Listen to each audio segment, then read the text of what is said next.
ಮಳೆಯ ಆರ್ಭಟಕ್ಕೆ ಕುಮಟಾ ತಾಲೂಕಿನ ಮಿರ್ಜಾನ್ ಸಂಕ್ರೆಕಟ್ಟೆ ಬಳಿ ಮಣ್ಣಿನ ರಸ್ತೆ ಕುಸಿದು ಬೃಹತ್ ಕಂದಕ ನಿರ್ಮಾಣವಾಗಿರುವುದು ಸ್ಥಳೀಯರ ಆತಂಕಕ್ಕೆ ಕಾರಣವಾಗಿದೆ.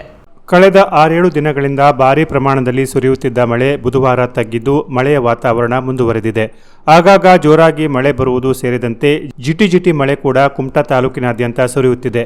ಈ ಮಳೆಯಿಂದಾಗಿ ತಾಲೂಕಿನ ಮಿರ್ಜಾನ್ ಗ್ರಾಮ ಪಂಚಾಯತ್ ವ್ಯಾಪ್ತಿಯ ಸಂಕ್ರೆಕಟ್ಟೆ ಹಳ್ಳದ ಸನಿಹ ರೈಲ್ವೆ ಟ್ರ್ಯಾಕ್ ಟರ್ನಲ್ ಬಳಿ ಮಣ್ಣಿನ ರಸ್ತೆ ಇದ್ದು ಆ ರಸ್ತೆ ಕುಸಿದು ಬೃಹತ್ ಕಂದಕ ನಿರ್ಮಾಣವಾಗಿ ಸಂಚಾರಕ್ಕೆ ತೊಂದರೆಯಾಗಿದೆ.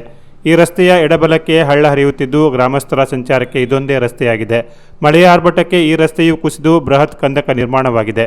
ಹೊಂಡದ ಕೆಳಗಡೆ ಹಾಕಿದ ನೀರಿನ ಪೈಪ್ ಒಳಗಡೆ ಸಿಲುಕಿಕೊಂಡಿದೆ. ರಾತ್ರಿ ವೇಳೆ ಇದೇ ಮಾರ್ಗದಲ್ಲಿ ಜನ, ಜಾನುವಾರು, ಮಕ್ಕಳು, ವಾಹನ ಸವಾರರು ಇದರ ಅರಿವಿಲ್ಲದೆ ಸಂಚರಿಸಿದರೆ ಅಪಾಯ ಕಟ್ಟಿಟ್ಟ ಬುತ್ತಿ. ಹಾಗಾಗಿ ಸಂಬಂಧಪಟ್ಟ ಅಧಿಕಾರಿಗಳು ತಕ್ಷಣ ಹೊಂಡ ಮುಚ್ಚಿಸಲು ಮುಂಜಾಗ್ರತಾ ಕ್ರಮ ಕೈಗೊಳ್ಳಬೇಕು ಎಂದು ಗ್ರಾಮಸ್ಥರು ಒತ್ತಾಯಿಸಿದ್ದಾರೆ. Canara plus news, Kumta.